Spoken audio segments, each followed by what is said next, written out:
हम लोग previous video में सेकेंडरी सफिक्स के बारे में देखेंगे और जो सेकेंडरी सफिक्स है आईपीएसी सिस्टम का चौथा भाग और चारों भाग के बारे में हम लोगों ने अभी तक अध्ययन कर लिया है। अब हम लोग देखेंगे कि ऑर्गेनिक कंपाउंड्स का नामकरण कैसे किया जाता है। आज से हम लोग सीखेंगे कि जो ऑर्गेनिक कंपाउंड दिया हुआ रहेगा उसको अपने से किस तरह से उसको नामकरण कर सके आईपीएसी सिस्टम के अनुसार या तो कॉमन सिस्टम के अनुसार। और नामकरण में सबसे पहले हम लोग हाइड्रोकार्बन का नाम सीखेंगे, बेसिक से चलते चले जाएंगे हम लोग, है ना। तो देखते हैं nomenclature of hydrocarbons.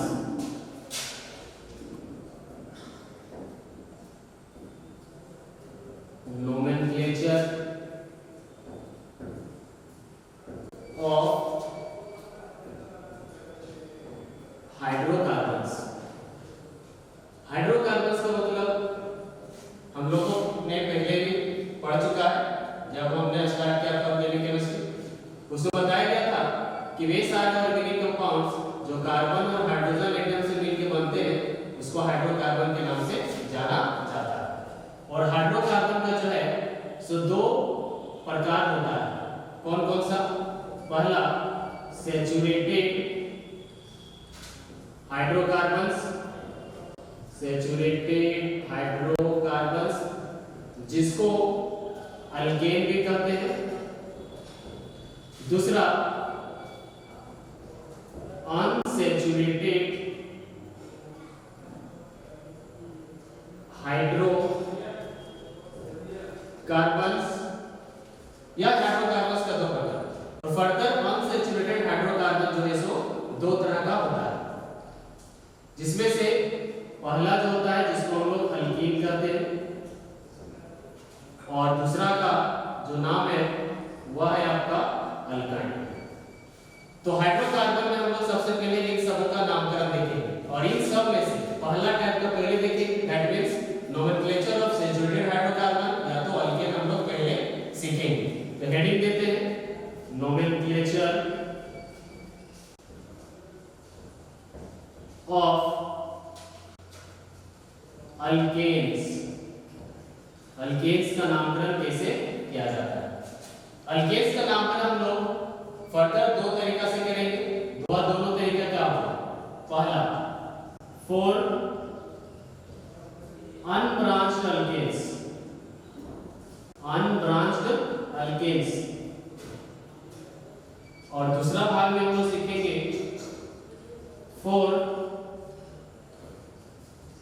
Branched alkanes. अब अनब्रांच्ड अल्केन्स और ब्रांच्ड अल्केन का मतलब क्या हो गया? अनब्रांच्ड अल्केन में सिर्फ कार्बन का स्ट्रेट चेन होगा, साइड से कोई भी कार्बन एटम जुड़ा हुआ नहीं रहेगा। लेकिन ब्रांच्ड अल्केन्स में स्ट्रेट चेन के साथ जो है सो साइड से अलग-अलग कार्बन एटम्स जुड़े हुए रह सकते हैं, अलग-अलग कोई दूसरे एटम्स के ग्रुप जुड़े हुए रह सकते हैं, जो कि हम लोग सीखेंगे सेकंड पार्ट में। और पहला भाग में सबसे पहले सीखेंगे अनब्रांच्ड अल्केन्स का नामकरण। तो हम देखते हैं नोमेनक्लेचर ऑफ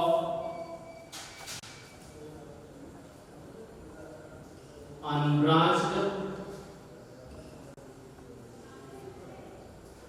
अल्केन्स। क्या अनब्रांच्ड अल्केन्स का नामकरण कैसे किया जाता है? अल्केन्स किसे कहते हैं? तो वे सारे ऑर्गेनिक कंपाउंड्स जिसमें कार्बन और कार्बन यानी दो कार्बन के बीच में सिंगल बॉन्ड हो, तो वे सारे ऑर्गेनिक कंपाउंड्स को अल्केन्स के नाम से जाना जाता है।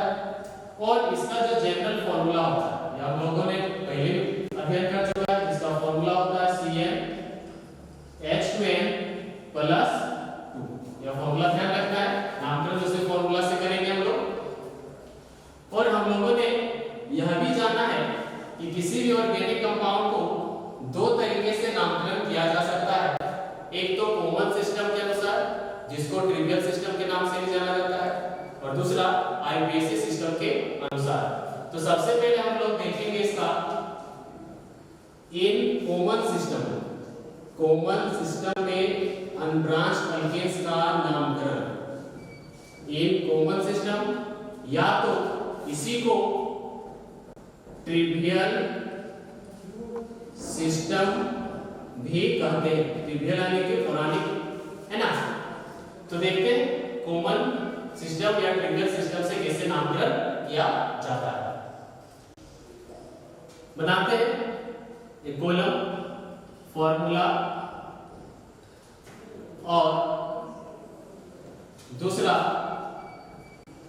Common name. और फॉर्मूला क्या है? CnH2n+2। फॉर्मूला है CnH2n+2। n बराबर 1 रखते हैं, तो अगर n बराबर अगर 1 रखें तो यहां पर क्या प्राप्त हो? n = 1, तो प्राप्त हो जाएगा हम लोग को CH4। अब CH4 का नामकरण कैसे करेंगे? कितना कार्बन एटम है? एक कार्बन एटम। और हम लोगों ने वर्ड रूट में पढ़ा है कि अगर एक कार्बन एटम है तो उसका वर्ड रूट क्या लिखते हैं? तो एक कार्बन एटम के लिए वर्ड रूट हम लोग लिखते हैं क्या? मिथ लिखते हैं, MATH, मिथ। और चूंकि अल्केन है तो अल्केन में कैसा बॉन्ड होता है? सिंगल बॉन्ड होता है, अभी मैंने बताया। और हम लोगों ने देखा है प्राइमरी सफिक्स में कि जब कार्बन और कार्बन के बीच में सिंगल बॉन्ड होता है तो उसके लिए हम लोग जो है सो जोड़ते हैं ANE। क्या जोड़ते हैं? ANE, जो कि अल्केन में सिर्फ सिंगल बॉन्ड ही होता है, तो ANE जोड़ेंगे। एक कार्बन है तो वर्ड रूट में क्या जोड़ेंगे? मिथ। क्या नाम हो गया? मीथेन। टोटल को दोनों को जोड़ दो, क्या नाम हो गया? मीथेन। इसलिए CH4 को मीथेन कहते हैं, कॉमन नाम में भी और IUPAC में भी। और पहले कॉमन नाम में इसको मार्स गैस के नाम से जाना जाता है। मार्स गैस के नाम से भी जाना जाता है आपका कौन? तो CH4। यह हो गया पहला एग्जांपल। दूसरा एग्जांपल देखते हैं हम लोग। अगर n बराबर हम लोग 2 रखते हैं तो n बराबर 2 रखेंगे तो फॉर्मूला क्या होगा? C2H6। इसी को हम लोग C2H6 को ओपन करके भी लिख सकते हैं। कितना कार्बन है? 2 कार्बन। अल्केन है तो सिंगल बॉन्ड होगा दोनों के बीच में। कितना हाइड्रोजन है? 6। और प्रत्येक कार्बन कितना बॉन्ड बनाता है? 4। 1 2 3 और 4 बॉन्ड हो गया। यहां पर भी 4 बॉन्ड दिखा दो।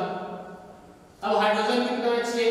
तो इस कार्बन में 3 बॉन्ड बाकी है, 3 हाइड्रोजन इसमें और इसमें 3 बॉन्ड बाकी है, तो 3 हाइड्रोजन इसमें। और इसको हम लोग इस रूप में लिख सकते हैं CH3 सिंगल बॉन्ड CH3, कुछ इस तरह से। अब इसका नामकरण इस रूप में करेंगे। कितना कार्बन है? 2 के लिए वर्ड रूट में क्या लिखते हैं? eth लिखते हैं। और अल्केन है यानी सिंगल बॉन्ड, और सिंगल बॉन्ड में प्राइमरी सफिक्स रूप में क्या लिखते हैं? ANE लिखते हैं। क्या नाम हो जाएगा? इथेन नाम हो जाएगा। तीसरा एग्जांपल लेते हैं। तीसरा एग्जांपल n = 3। n = अगर 3 लेते हैं क्या फॉर्मूला है? C3H।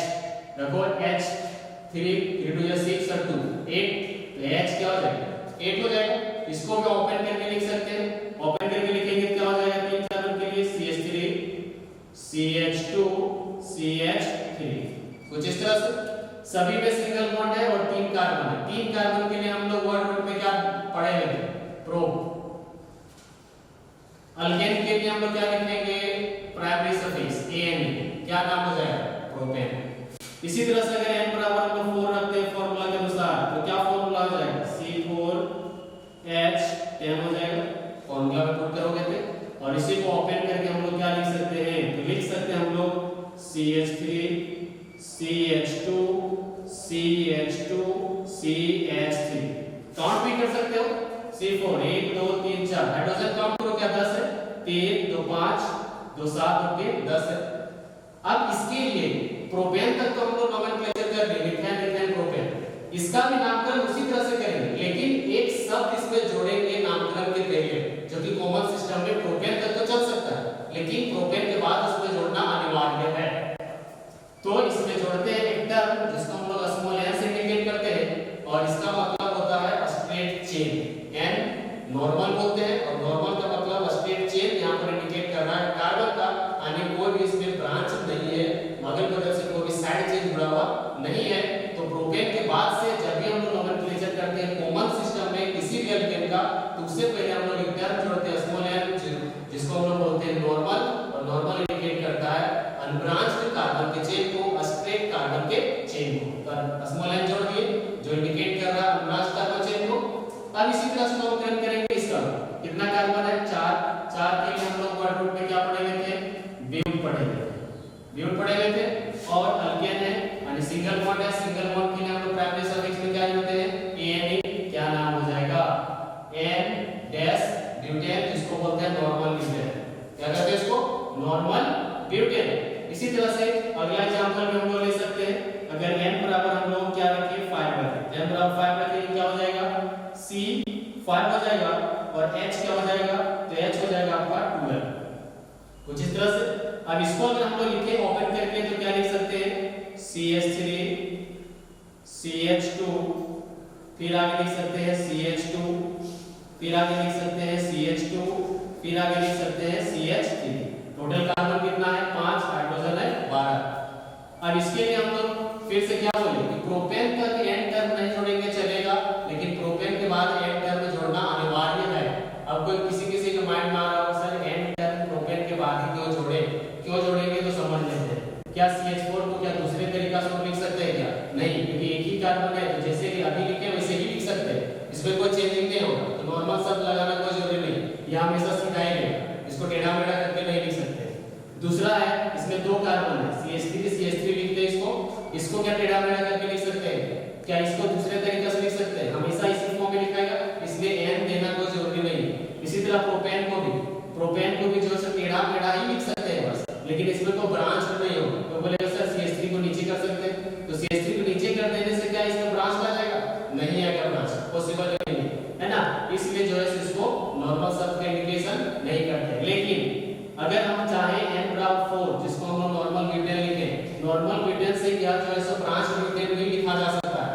तो ब्रांच ब्यूटेन कैसे लिखा जा सकता है कि अगर इसको हम लोग लिखें CH3 CH CH3 और यह हो जाएगा आपका CH3। इसमें भी कितना कार्बन है, 4 कार्बन। हाइड्रोजन में काउंट करोगे तो हाइड्रोजन अभी भी 10 होगा, लेकिन इसमें क्या एक स्ट्रेट चेन है और एक यहाँ पर ब्रांच है, लेकिन हम लोग नामकरण किसका कर रहे हैं, अनब्रांच्ड चेन। तो ब्यूटेन से जो है सो ब्रांच के रूप में किसी भी अल्केन को लिखा जा सकता है, इसलिए अनब्रांच्ड अल्केन में जो है सो प्रोपेन के बाद जब भी नामकरण करते हैं कॉमन सिस्टम में अल्केन्स का, तो नॉर्मल शब्द जोड़ते हैं उसमें, जिसको स्मॉल n से इंडिकेट करते हैं। तो हम लोग देखते हैं बराबर 5 में सबसे पहले क्या करेंगे, नॉर्मल शब्द जोड़ेंगे, स्मॉल n लिखेंगे। क्या हो गया, कितना कार्बन है 5 कार्बन के लिए हम लोग वर्ड रूट में क्या पढ़ेंगे, लिखते हैं पेंट PNP। उसके बाद अल्केन यानी सिंगल बॉन्ड कार्बन के बीच में क्या जोड़ेंगे, ANP। क्या हो जाएगा, नॉर्मल पेंटेन। क्या पढ़ेंगे इसको, नॉर्मल पेंटेन। इसी तरह से 6 7 8 9 100 तक भी जा सकते हो, है ना, क्योंकि मैंने पहले ही कह दिया है कि जनरली हम लोग को 10 कार्बन एटम तक जरूरत होता है ना। तो 10 तक जो है सो खुद से कर लोगे, इसी तरह से करके नॉर्मल ब्यूटेन हुआ 4 के लिए, नॉर्मल पेंटेन हुआ 5 के लिए, उसके आगे बढ़ेंगे नॉर्मल हेक्स ANA होगा, नॉर्मल हेप ANA होगा। इसका मतलब क्या होगा कि नामकरण करने के लिए जो मैंने बार-बार मैं कह रहा हूं कि नामकरण करने के लिए हम लोगों को prefix, word root, primary suffix, secondary suffix याद रहना एट ए टाइम जब नामकरण करेंगे बहुत ही जरूरी है। तो उसको सबसे पहले लर्न करना बहुत ही जरूरी है, क्योंकि उसको बिना याद किए तुमको पता ही नहीं चलेगा कि 5 कार्बन है तो पेंट लिखे कि क्या लिखे, अल्केन है तो AN लिखे कि YN लिखे कि AN लिखे। तो इस सब कठिनाइयों को दूर करने के लिए जो है सो उन चारों को पहले से लर्न करना बहुत ही जरूरी है। तो यह था आपका कॉमन सिस्टम में नोमेनक्लेचर किसका, फॉर अनब्रांच्ड अल्केन का। अगले वीडियो में हम लोग देखेंगे अनब्रांच्ड अल्केन के लिए IUPAC सिस्टम में नामकरण कैसे किया जाएगा।